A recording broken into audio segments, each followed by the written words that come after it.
नमस्कार। चलिए आज एक जबरदस्त सफर पर निकलते हैं। एक ऐसा सफर जो हमें हमारे ब्रह्मांड के असली आकार को समझने में मदद करेगा। हम शुरुआत करेंगे अपने घर, अपनी पृथ्वी से, वो छोटा सा नीला गोला जहां से हमारी, आपकी, हम सबकी कहानी शुरू हुई। तो तैयार हो जाइए इस कॉस्मिक जर्नी के लिए। तो सबसे पहला और सबसे जरूरी सवाल, आखिर हम इंसानों की नजर की हद क्या है? हम कितनी दूर तक देख सकते हैं? यही वो सवाल है जो हमें अपने जाने पहचाने दायरे से निकालकर अंतरिक्ष की उन गहराइयों तक ले जाएगा जहां हमारी सोच भी शायद ही पहुंच पाए। तो चलिए पहला कदम उठाते हैं। हमारी यात्रा का पहला स्टॉप है चांद, जो पृथ्वी से करीब 3,84,000 किलोमीटर दूर है। ये अंतरिक्ष में हमारा पहला पड़ाव है, हमारे सबसे करीबी पड़ोसी का घर। अब ये दूरी सुनने में शायद उतनी ज्यादा न लगे, लेकिन जरा सोचिए, अगर आप आज अपनी कार से 100 की स्पीड से चांद के लिए निकलते तो आपको वहां पहुंचने में 5 महीने से भी ज्यादा लग जाते। और जब आप वहां से पृथ्वी को देखेंगे तो वो अंतरिक्ष के अंधेरे में बस एक छोटा सा नाजुक सा नीला गोला दिखाई देगी। ये नजारा आपको सोचने पर मजबूर कर देगा कि हम कितने छोटे हैं। अब जैसे जैसे हम आगे बढ़ेंगे, किलोमीटर में बात करना थोड़ा मुश्किल हो जाएगा। दूरियां इतनी ज्यादा हैं कि हमें एक नए पैमाने की जरूरत पड़ेगी। तो मिलिए खगोलीय इकाई या एस्ट्रोनॉमिकल यूनिट से। एक AU का मतलब है पृथ्वी से सूरज की दूरी, यानी लगभग 15 करोड़ किलोमीटर। यहाँ आकर स्केल का असली अंदाजा होता है। देखिए, सूरज की रोशनी को हम तक पहुँचने में सिर्फ 8 मिनट और 20 सेकंड लगते हैं। लेकिन अगर हम एक हवाई जहाज में बैठकर वहां जाएं, तो जानते हैं कितना वक्त लगेगा? करीब 19 साल। ये हमें बताता है कि हमारा अपना सोलर सिस्टम भी कितना विशाल है। और ये विशालता सिर्फ सूरज तक ही नहीं है। अगर हम मंगल ग्रह की बात करें तो वहां पहुंचने में 50 साल से ज्यादा लग जाएंगे। और हमारे सौर मंडल का जो आखिरी ग्रह है नेपच्यून, वहां तक तो सूरज की रोशनी को भी पहुंचने में 4.25 घंटे लग जाते हैं। अब मिलते हैं इंसान की बनाई एक चीज से जो हमसे सबसे दूर है, वॉयेजर 1। इसे 1977 में लॉन्च किया गया था और तब से ये लगातार सफर कर रहा है। ये हमारी जिज्ञासा का प्रतीक है, जो इस ब्रह्मांड के समंदर में एक खामोश मुसाफिर की तरह आगे बढ़ता जा रहा है। साल 1990 में महान खगोल शास्त्री कार्ल सेगन के कहने पर वॉयेजर 1 ने अपने कैमरे को हमारी तरफ घुमाया। तब वो हमसे 6 अरब किलोमीटर दूर था और उस दूरी से ली गई तस्वीर में हमारी पृथ्वी, हमारा घर, बस एक फीकी नीली बिंदी जैसा दिख रहा था। ये तस्वीर हमें हमारी असलियत दिखाती है कि इस ब्रह्मांड में हमारी जगह क्या है। वॉयेजर 1 अब हीलियोपोस को भी पार कर चुका है। ये हमारे सौर मंडल का, समझिए, आखिरी बॉर्डर है। ये वो जगह है जहां हमारे सूरज का राज खत्म हो जाता है और तारों के बीच की असली दुनिया यानी इंटरस्टेलर स्पेस शुरू होती है। अब जब हम अपने सौर मंडल से भी बाहर आ गए हैं तो हमें एक और भी बड़े पैमाने की जरूरत पड़ेगी।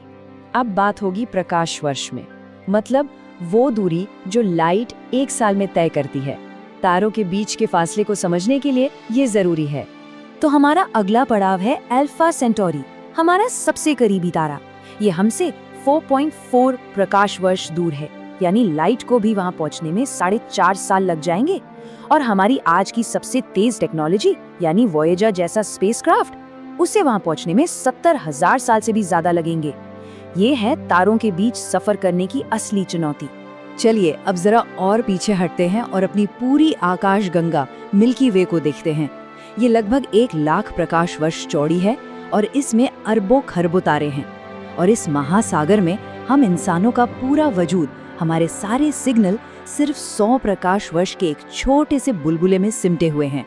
इसके बाहर हम हैं भी या नहीं, किसी को पता नहीं। और अब हम अपनी आकाश गंगा को भी अलविदा कह रहे हैं। हम दाखिल हो रहे हैं इंटरगैलेक्टिक स्पेस में, यानी आकाश गंगाओं के बीच की वो अथाह खाली जगह, वो वीराना जहां दूरियां इतनी ज्यादा है कि दिमाग काम करना बंद कर दे।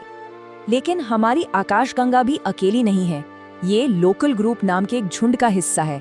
ये लोकल ग्रुप वर्गो सुपर क्लस्टर नाम की एक और बड़ी बनावट का हिस्सा है और ये सब मिलकर बनाते हैं लैनियाकिया सुपर क्लस्टर। ये है हमारा कॉस्मिक एड्रेस। जरा इन बनावटों का साइज तो देखिए। हमारा लोकल ग्रुप ही 1 करोड़ प्रकाश वर्ष में फैला है। वर्गो सुपर क्लस्टर 11 करोड़ प्रकाश वर्ष का है और हमारा घर लेनियाकिया सुपर क्लस्टर 50 करोड़ प्रकाश वर्ष से भी ज्यादा बड़ा है। पता है लेनियाकिया का मतलब क्या होता है? इसका मतलब है विशाल स्वर्ग। और अब हम अपनी इस यात्रा के आखिरी छोर पर पहुंच रहे हैं। ये नंबर है 93 अरब प्रकाश वर्ष। ये है हमारा अवलोकन योग्य ब्रह्मांड, मतलब वो सीमा जहां तक हम देख सकते हैं, जहां तक किसी भी तारे की रोशनी आज तक हम तक पहुंच पाई है। लेकिन यहीं पर एक बहुत बड़ी पहेली सामने आती है। अगर हमारा ब्रह्मांड सिर्फ 13.8 अरब साल पुराना है, तो रोशनी को भी सफर करने के लिए सिर्फ उतना ही समय मिला। तो फिर ये 93 अरब प्रकाश वर्ष चौड़ा कैसे हो सकता है? ये तो लॉजिक के खिलाफ लगता है ना? और इस पहेली का जवाब है ब्रह्मांड का विस्तार। बिग बैंग के बाद से सिर्फ आकाशगंगाएं ही दूर नहीं जा रही, बल्कि उनके बीच का स्पेस, उनके बीच की खाली जगह खुद फैल रही है, जैसे कोई रबर बैंड खिंच रहा हो। इसका मतलब ये है कि जो आकाशगंगाएं कभी पास थीं, वो आज उससे कहीं ज्यादा दूर हैं, जितनी दूर लाइट अब तक सफर कर पाई है। इसका एक सीधा और चौंकाने वाला मतलब है, ब्रह्मांड के कुछ हिस्से हमसे लाइट की स्पीड से भी ज्यादा तेजी से दूर जा रहे हैं। उनकी रोशनी हम तक कभी नहीं पहुंचेगी, हम उन्हें कभी नहीं देख पाएंगे। तो हम जितना ब्रह्मांड देख पा रहे हैं, वो शायद पूरे ब्रह्मांड का एक छोटा सा, बहुत छोटा सा हिस्सा हो। असली ब्रह्मांड कितना बड़ा है ये कोई नहीं जानता। हो सकता है वो अनंत हो। और यहीं पर हमारी ये यात्रा हमें एक आखिरी और शायद सबसे बड़े सवाल पर लाकर छोड़ देती है। जो हम देख सकते हैं, उस सीमा के पार आखिर क्या है?